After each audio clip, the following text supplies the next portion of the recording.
It is spectacular, and all of you, I applaud you for coming in out of the rain, but I knew you would because you wouldn't want to miss seeing William Gibson. I don't know how many of you remember the first book you ever read of his. For me, yeah, do you? I mean, mind-blowing. It was Neuromancer for me, and it was mind-blowing. I was getting a philosophy degree, and I thought that it was just going to be this class that was going to be just fun and relaxed for me. It was a sci-fi and fantasy class, and universities offer something as enlightened as that.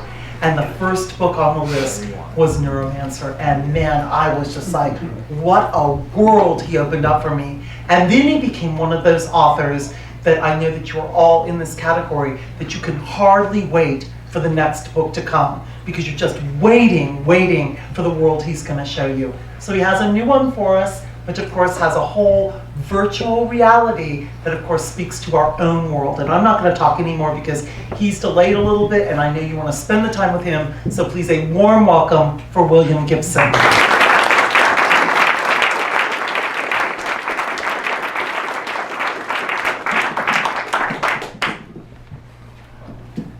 Thank you very much.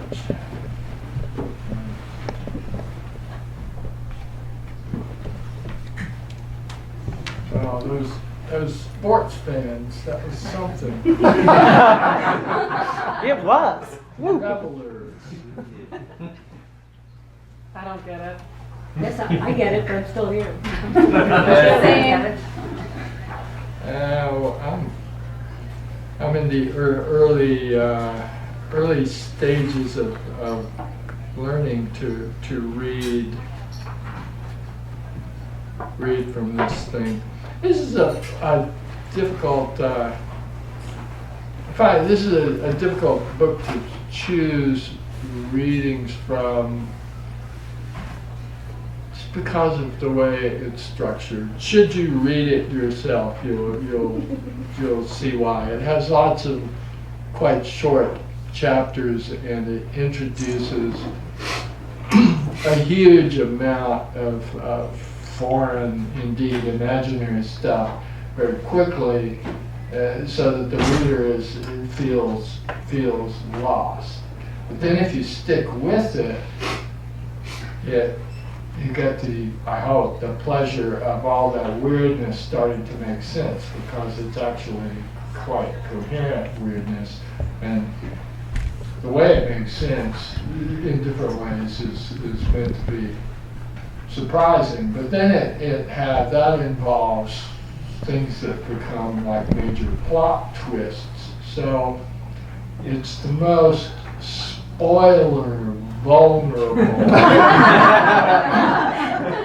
book I've ever written, and I'm reduced on Twitter to, like, they say, "Oh, you got a good review in the Washington Post," and so I go on there to say, "Good review, Washington Post. Don't read it if you intend to buy the book. If you're still on the fence, you might want to read it." But I don't know. I've never had that before, and I'm kind of scared.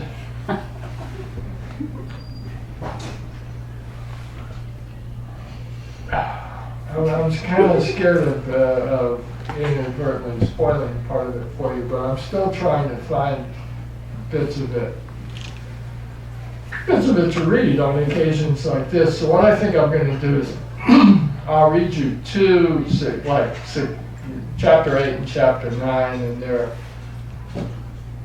chapter 8 is from the point of view of the male protagonist whose circumstances are utterly different than the female protagonist. And 9 is the female protagonist. And none of this will make any sense. But I don't think it'll ruin the book for you. And it's kind of in itself kind of weird and possibly funny. Chapter 8 is called Double Dickage. The boss Patcher, unless he wore some carnival helmet fashioned from keratotic skin, had no neck, the approximate features of a bullfrog, and 2 penises. Nauseating, Netherson said, expecting no reply from Rainey. Perhaps a little over 2 meters tall with disproportionately long arms, the boss had arrived atop a transparent penny farthing, the large wheels hollow spokes patterned after the bones of an albatross. He wore a ragged tutu of UV frayed sheet plastic flotsam, through whose crumbling frills could be glimpsed what Rainey called his double dickage. The upper and smaller of the two, if in fact it was a penis, was erect, perhaps perpetually, and topped with what looked to be a party hat of rough gray horn. The other, seemingly more conventional, though supersized, depended slackly below. Okay, Rainey said, they're all here. Between the oculi of the twin feeds, Lorenzo was studying Deidre in profile as she faced the 5 folding steps to the top of the Moby's railing. Head bowed, eyes lowered, she stood as if in prayer or meditation. What's she doing? Asked Rainey. Visualization, said Netherton. Of what? Rainey asked. Herself, I'd imagine, said Netherton. You cost me a bet, Rainey said, getting together with her. Someone thought you might. I said you wouldn't. Well, it wasn't for long, said Netherton. It's like being a little bit pregnant, said Rainey. Briefly pregnant, said Netherton. Deidre raised her chin then and touched almost absently the color-suppressed American flag patch over her right bicep. Money shot, said Rainey. Deidre took the steps, dove smoothly over the railing. A third feed irised into place between the other 2, this one from below. Micro, Rainey said, we sent in a few yesterday. As Deidre's parafoil unfurled red and white above the island, the patchers let us know they knew, but nothing's eaten any yet.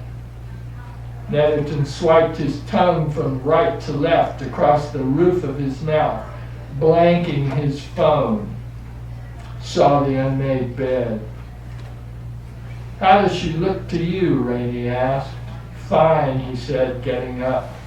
He walked to the vertically concave corner window.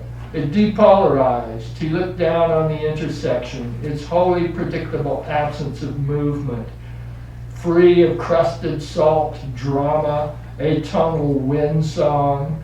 Across Bloomsbury Street, a meter-long mantis in shiny British racing green with yellow decals clung to a Queen Anne facade, performing minor maintenance. Some hobbyist was operating it telepresently, he assumed. Something better done by an invisible swarm of assemblers. She seriously proposed to do this naked, Rainey said, and covered in tattoos. Hardly covered, said Netherton. You've seen the miniatures of her previous skins. That's covered. I've managed not to, thank you, said Rainey. Netherton double-tapped the roof of his mouth, causing the feeds left and right from their respective corners of the square to show him the boss patcher and his cohort of 11 looking up, unmoving. Look at them, he said. You really do hate them, don't you? She asked. Why shouldn't I, said Netherton. Look at them. We're not supposed to like their looks, obviously, Rainey said. The cannibalism's problematic, if those stories are true, but they did clear the water column, and for virtually no capital outlay on anyone's part. And they now arguably own the world's largest single chunk of recycled polymer, which feels like a country to me, if not yet a nation state. The Patchers had shuffled into a rough circle with their scooters and kick bikes around their boss, who left his penny farthing on its side at the edge of the square. The others were as small as the boss was large, compactly disgusting cartoons of rough gray flesh. They wore layers of rags, gray with sun and salt. Modification had run rampant, of course. The more obviously female among them were six-breasted, their exposed flesh marked not with tattoos, but intricately meaningless patterns expressed in pseudo-ichthyotic scaling. They all had the same bare, toeless, shoe-like feet. Their rags fluttered in the wind, nothing else in the square moving. On the central feed, Daedra soared down, swinging out wide, up again, the parafoil altering its width, its profile. "Here she comes," said Rainey. Daedra came in low along the widest of the intersecting avenues, the parafoil morphing rhythmically now, breaking like speeded up footage of a jellyfish. She scarcely stumbled as her feet found the polymer, throwing up puffs of salt. The parafoil released her, instantly shrinking, to land on four unlikely legs, but only for a second or two. Then it lay there, bi-lobed again, logo uppermost. It would never have fallen logo down, he knew. Another money shot. The feed from the micro closed. On the two feeds from the cams above the square, from their opposing angles, Daedra spent momentum, running, keeping impressively upright into the circle of small figures. The boss Patcher shifted his feet, turning. His eyes, set on the corners of his vast, entirely inhuman head, looked like something a child had scribbled, then erased. "This is it," said Rainey. Daedra raised her right hand in what might either have been a gesture of greeting or evidence that she came unarmed. Her left, Netherton saw, was beginning to unzip the jumpsuit, the zipper jammed, a palm's width beneath her sternum. "Bitch," said Rainey almost cheerfully, as a micro-expression curdled fury crossed Daedra's face. The boss Patcher's left hand, like a piece of sporting equipment fashioned from salt-stained gray leather, closed around her right wrist. He lifted her, her carefully scuffed shoes parting with the translucent pavement. She kicked him hard in his slack stomach, just above the ragged plastic tutu, salt jumping from the point of impact. He drew her closer so that she dangled above the horn-tipped pseudo-phallus. Her left hand touched his side then, just below the ribs. Her fingers were curled but loosely, her thumb against the gray flesh. He shivered for an instant, swayed. She raised both feet, planted them against his stomach, and pushed. As her fist came away, it looked as though she were extracting a length of scarlet measuring tape. A thumbnail, as long when it fully emerged as her forearm. His blood very bright against a world of gray. He released her. She landed on her back, instantly rolling, the nails shorter by half. He opened his vast maw, in which Nevison saw only darkness, and toppled forward. Daedra was already on her feet, turning slowly, each of her thumbnails concave and slightly curving, the left slick with the Patcher's blood. "Hypersonic," said an unfamiliar voice on Rainey's feed, ungendered, utterly serene. "Incoming. Deceleration. Shockwave." He'd never heard thunder here before. 6 spotless white upright cylinders, perfectly evenly spaced, had appeared above and slightly outside the circle of Patchers, all of whom had dropped their bikes and scooters and taken a first step toward Daedra. A vertical line of tiny orange needles stepping down each one, as the patchers, in some way Netherton was unable to grasp, were shredded, flung. The oculi of Lorenzo's feeds froze. On one, the perfect, impossible, utterly black silhouette of a severed hand almost filling the frame. "We are so fucked," said Rainey, her amazement total, childlike. Netherton, seeing the Michikoid on the deck of the Moby sprout multiple spider eyes and muzzle slits in the instant before it vaulted the railing, could only agree. Meanwhile, somewhere else,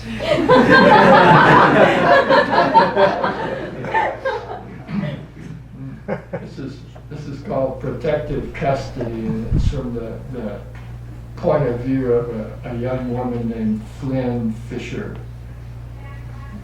His world is very different than Wilkes. Except, I should, just a tiny bit of background. She thinks she's working in an online game. London, she turned the LEDs down, finding that made it easier to spot the bugs. She left them that way now. She'd been hoping to get the ride down the side of the building back to the van because she'd be off duty then, free to look at things. But they just bumped her straight out. She unbent her phone, cracked her knuckles, then sat in tacky twilight, image-searching cities. It hadn't taken long, that curve in the river, texture of the older, lower buildings, contrast between that and the tall ones. Real London didn't have that many tall ones, and in real London, tall ones were more clustered together, came in more shapes and sizes. Game London, they were mega stacks, evenly spaced but further apart, like on a grid. Their own grid, she knew, London never having had one. She wondered where to leave the paper with the login. She decided on the Tomahawk case is build them, the extent of my world building really is just like collaging together stuff from this world and other people's worlds and working the textures down so hopefully you can't see the seams. In the back there, yeah. So can you talk a little bit about what your process is for researching tech and biotech trends, trying to project that out into the future? Well, honestly, it's not much of a process. I just keep an eye open and I access a lot of random material these days, mostly on the internet, and let other people who are interested in whatever area it might be sort of steer me around. I look at what other people are thinking about, blogging about, and I just sort of drift around. It's anything but a scientific operation. It's seriously random, and the more random it is, it feels to me the better results I get. Yeah. You're famous for writing about the near future, and you started writing about the near future, several decades ago. And as you age, the future is starting to creep up on you. Yeah. How does it look different from the way you thought it might have worked out? Well, I didn't think that I started writing seriously about 1981, 82. But I didn't think at that time what I was writing was what the future was going to look like. I thought that what I was writing then in the future would look like an imaginary future that someone had put together in 1981, which is what old science, it's all that any old science fiction ever looks like. It's the whole idea that it's a predictive thing is kind of like there's a space left in our culture for where there used to be predictive things, but they were all superstitious, and we sort of mostly don't believe in them in the same way. And I think science fiction writers get marketed into something like what's left of that, you know, the shamanic, prescient, predictive magic space. But it's not really what we do. We just take big piles of random now and assemble it into something that we think the future might look like. So you get a book like Neuromancer, which people think was in some ways kind of accurately predictive. But if I was a kid today reading Neuromancer, I'd get 20 pages into it and think that the big mystery is what happened to the cell phones. Maybe that must have, like those AIs took the cell phones away. And if someone had known, recently I've been thinking that if someone had known, somehow magically been able to know everything about our cellular lives today so that they could put it in a science fiction novel in 1962, that it would have been kind of so weird as to be unreadable, and they probably wouldn't be able to sell it. They're always stopping, they're never alone. They've got these little things like radio televisions in their pocket, and they talk to their friends and write letters all the time. It's like, it would be even like, really, it would have been like, it was difficult to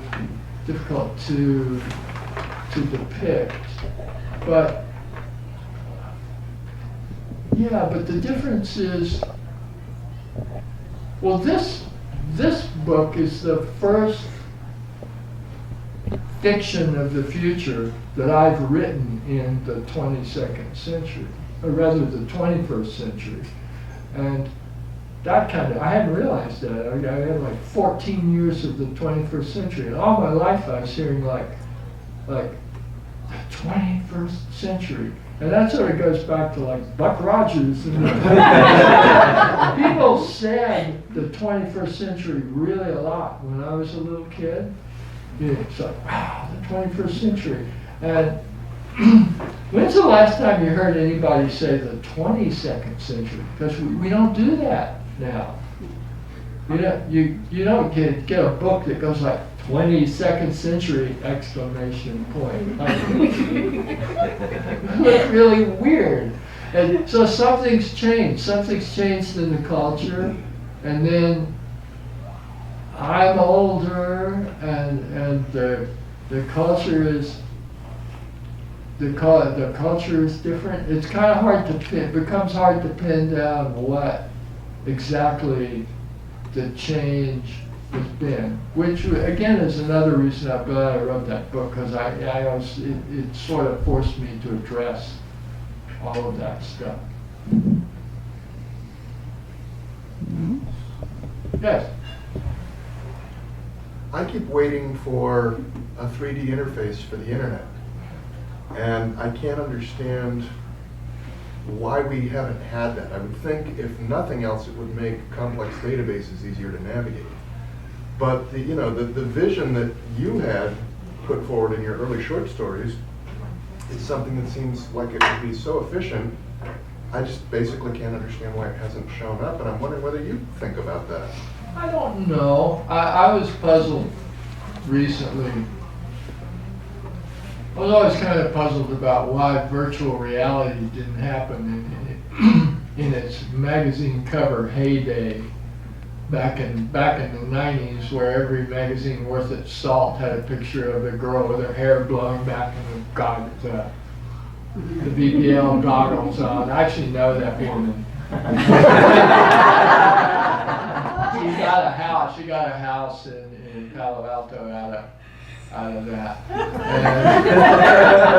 And why didn't it happen? Then I went to a dinner party somebody had, and they had in Vancouver, and they had a guy, the demonstrator guy there from Oculus Rift, and he had all the new Oculus Rift VR mini helmets, kind of bikini helmets compared to the wonky huge ones of the 90s. So I was trying this thing, and it really worked. And I said to him, "Wow, this is incredibly cool." When I went to VPL, this thing almost broke my back having it on, and the pixels were, each pixel was about the size of my head. It didn't have very good resolution. I said, why couldn't, this is what they wanted, why couldn't they do it? And he said, well, what it is you're essentially looking at a smartphone that's right in front of your eyes. And what they didn't have in the 90s was all of the technology and the scale of manufacturing to make that little screen affordably, and everything else they've learned in the meantime. And he said we still aren't quite at the point where our company can bring this thing out as anything like a fully realized project, but it's going to happen, and that might be the reason there's not a universal 3D interface. That since the emergence of emergent technologies is not legislated, it's market driven, and the market is like this wacky human thing, and it could well be, as in the case of the Oculus Rift, that seemingly unrelated market forces are doing something somewhere right now that in 10 years will produce your navigable 3D interface by accident. Because it's like if emergent technologies are primary change drivers one way or another, and often by unintended consequences, which can be huge, as we see with internal combustion, for instance, then basically our change drivers are random. They're just it's completely rando shit driving human history ever faster. I mean, who knew? Yes. Google Glass, have you experienced that? For a few seconds, and I was at the New York Public Library 2 years ago, maybe a little more, and I was about a third of the way through writing the Peripheral, and I went and had a conversation on stage with someone there, and I read a chapter. It was the first public reading of any of the Peripheral, and then I did the signing. And when I was doing the signing, a man came up and said, "Have you tried Google Glass?" And I said, "No." And he said, "Oh, I have one. I have one here," and he had a really nice, high-tech looking black aluminum briefcase. Phone and everything, and I took off my glasses and put it on, and he had to reach over and kind of do that. It had a little like mouse pad or something going on, so I could see what was various things it could do. So I just got like this really brief glimpse of it.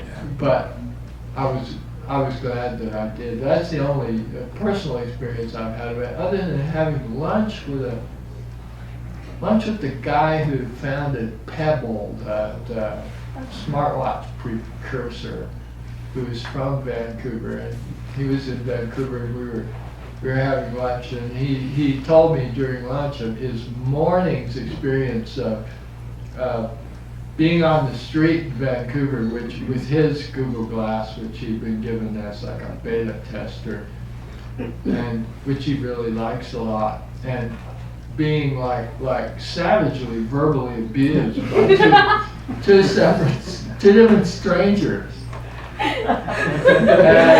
And he's a nice guy, and he sort of didn't get it. Yeah, he totally didn't get it. He said, "Why did they do that?" And I said, you tell him to make it, tell him to make it very horn rim and Ralph Lauren, and don't do anything to make it look sci-fi, and everything will be cool. Everything will be really weird, but it'll be much cooler that way. Yes? You know that you're an excellent world builder and your worlds are rich and textured. Which would you most like to inhabit and which would you least like to inhabit? Oh, that's a really interesting question. Nobody's ever asked me. That's surprising because you're like the best world builder Ask in me that. sci-fi. I'd be happy to. I could go and live in the private club / hotel that Hollis stays in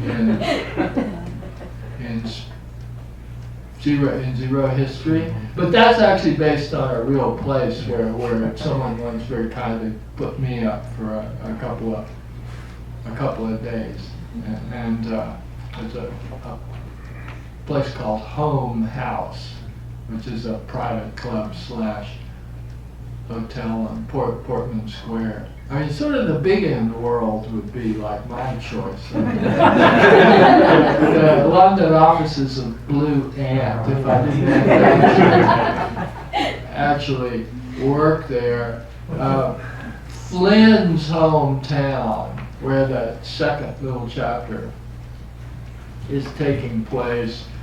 It's like somebody said, it's like somebody just reading the book on Twitter the other day said, it's like Winter's Bone meets 12 Monkeys. That's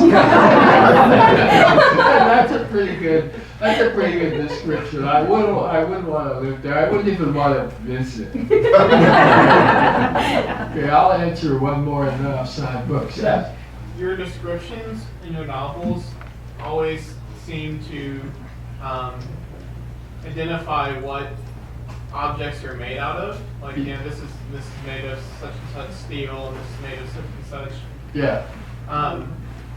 So I was especially that hotel at the beginning of Zero History had a lot of descriptions of the fabric and the types of chairs and everything. So I'm wondering, how did you learn that about the the external world? Like when you walk around, do you just notice what objects are made out of, and you get go to Home Depot and ask them, how does that work? I think about,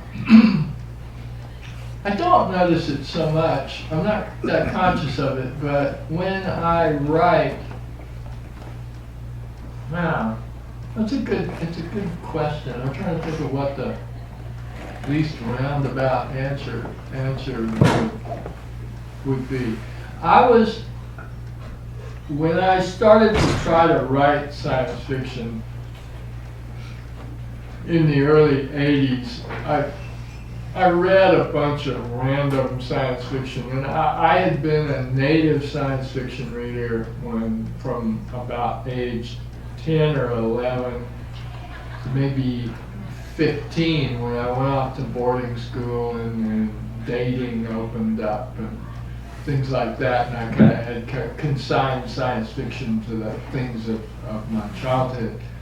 But then I was trying to do it in my mid-20s, and I was picking things up and reading things. And I read this story that opened with a line that was something like through the porthole, he saw the first man sprawled face down in his uniform and silver boots beside the airplane. And I go like, silver boots, like, lame,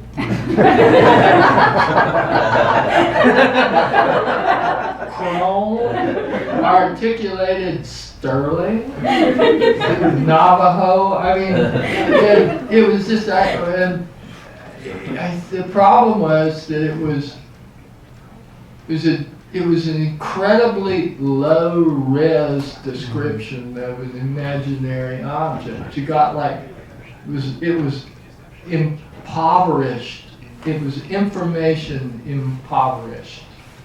And when I started meeting some of the other people who got grouped together under the possibly unfortunate rubric of cyberpunk, one of the things we tended to talk about was strategies for writing in the opposite direction from a lot of genre SF. And one of the strategies we all discussed was hyper-specificity, where you take what it's made of, who made it, where it came from. Like if you know all that stuff, you don't necessarily have to give it all to the reader.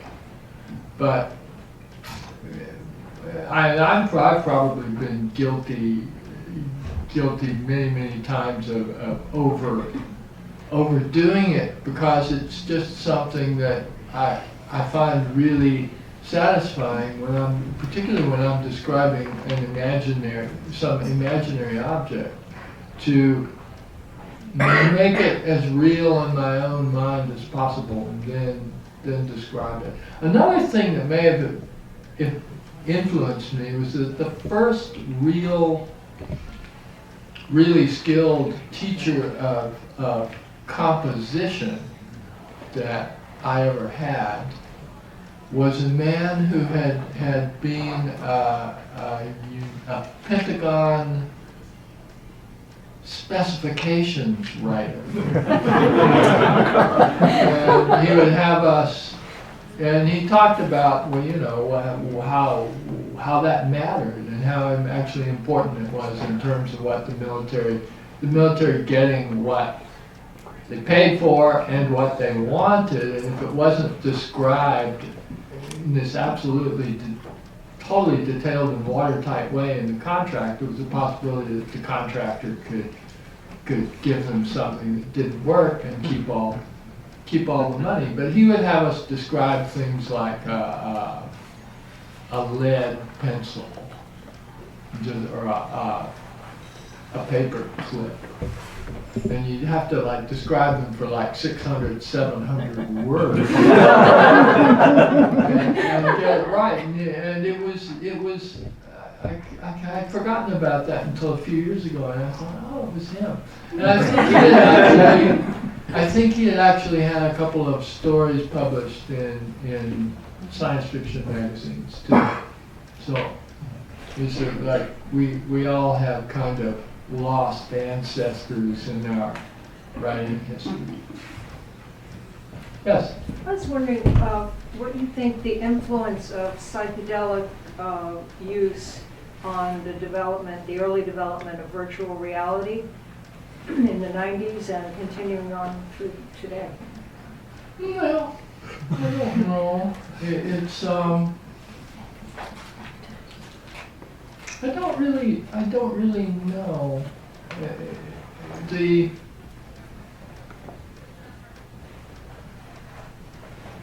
people in my own life whose use of psychedelics has continued on even unto today are the least likely people to contribute that I can see to contribute to the next wave of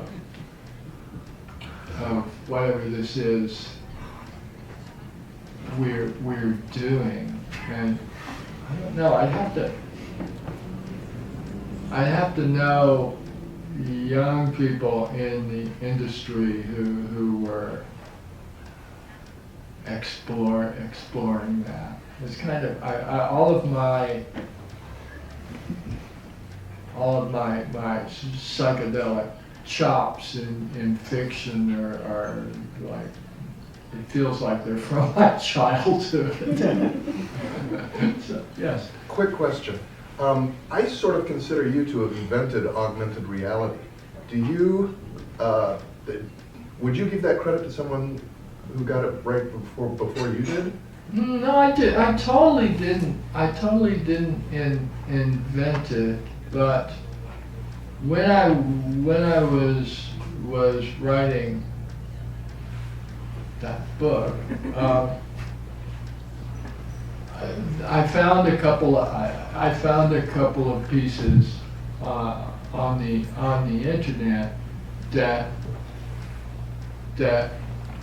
described it in a sense. That described like less evolved and sophisticated versions of it. There was a government-funded art project in London where you went to a museum and they gave you something like a Walkman with a GPS on it. You put it on and you walk through the streets, and people had recorded their own memories and stories, very personal stuff sometimes of what it, I kissed her goodbye forever on this particular step of these stairs, and you wouldn't hear this until you got right to the place, and at the same time it was telling you where to walk, like turn left now, and it sculpted this history. I didn't experience this. I just read the proposal for it. Although they did build it and run it for about a year. So I immediately made the jump to coupling that with VR. That you could see them kissing goodbye on the step, or River Phoenix dead on Sunset Strip, or whatever it would be. But I don't feel like I invented it really or foresaw it. It was one of those things that was already here, but not that many people had seen fit to observe it in the context of an imaginary future. And most of the good stuff most of our really good ones, it's something that already exists. And I just find it and import it into the story. That stuff in